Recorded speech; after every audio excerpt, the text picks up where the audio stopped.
Magandang araw mga Lods, boxing pa rin. Kahapon nga ay nagpahayag na itong sikat na promotion sa Japan na Kameda Promotions na nakapirma na nga si Janriel Cuadro-Alas Casimero sa kanila. At ngayon naman pagkatapos nga na maipahayag na official na si Casimero ay may post naman itong si Koki Kameda ng Kameda Promotions sa X na dating Twitter. Ito translate na sa English. Sabi niya, "The bad boy Casimero has signed an exclusive contract with Japan Boxing Bad Boy 3150 Lash Bomo. Our boss keeps making decisions on his own, so I'm feeling frustrated and unfulfilled." At may nagsasabi, lalo na sa mga anti-Casimero, na ang pagkakaintindi nila dito sa post na ito ni Koki Kameda ay parang dismayado daw itong si Koki Kameda na nakuha ng kanilang promotions itong si Janriel Casimero. Pero yung iba naman ay sinasabing sarcastic lang ito o jokes lang niya. At sa tingin naman natin ay mukhang gusto naman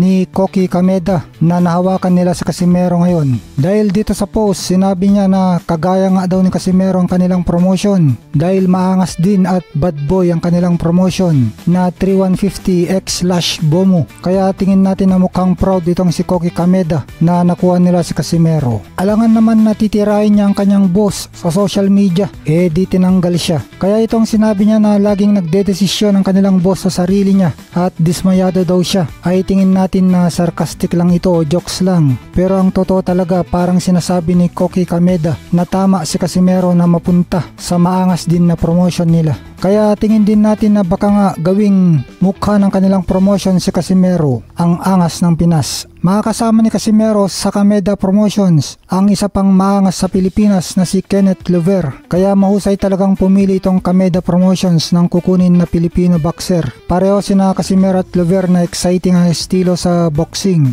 at parehas na makarisma sa mga fans. Itong si Kenneth Lover nga ay maraming nagsasabi na Philippines next big boxing superstar. 22 years old lang ito at nakatakdang lumaban kontra former 2 Division World Champion Luis Concepcion ngayong August 17. Halos 2 linggo na lang mula ngayon sa Winford Resort and Casino sa Manila. At ang tumutulong sa kanyang pag-aanda sa laban at nagpapalakas sa kanya ay ang dating coach naman ni Pacquiao na si Alex Ariza. Samantala, nag-post naman itong si Janriel Casimero sa kanyang social media account. Nagtatanong siya kung nabalitaan na daw ba natin na may promoter na siya. Hindi lang daw nila sinasabi pero may laban na nga daw siya. Maghintay-hintay lang daw tayo ng kaunti at i-announce na ng kanyang promoter ito. Kaya matik paldo na naman daw ang mga tataya sa kanya sa pustahan. Easy work na naman daw ang kanyang makakalaban. Sabay nagpakitang gilas ng kanyang maangas na mga rapidong suntok sa meets training nila ng kanyang head trainer at kapatid na si Jason Casimero. Kung si Kenneth Lover ay may 3 fight deal sa loob ng 15 buwan sa Kameda Promotions at kasama na ang garantiya